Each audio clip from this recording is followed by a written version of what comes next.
ഈ കാണുന്ന വള്ളമൊക്കെ കരക്കിരിക്കുക.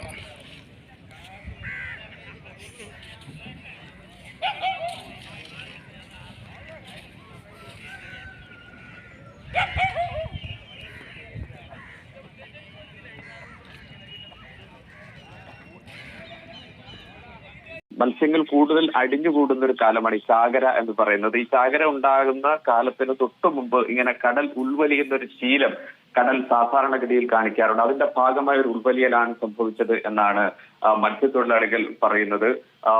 പുറക്കാട് മുതൽ പഴയങ്ങാടി വരെയുള്ള ഏതാണ്ട് 5 കിലോമീറ്റർ, അതായത് അമ്പലപ്പുഴയ്ക്ക് സമീപമാണ് ഇത്. പുറക്കാട് മുതൽ പഴയങ്ങാടി വരെയുള്ള ഏതാണ്ട് 5 കിലോമീറ്റർ ഭാഗത്ത് 300 മീറ്ററോളം കടൽ ഉള്ളിലേക്ക് വലിഞ്ഞാണ് ഇപ്പോൾ ഉള്ളത്.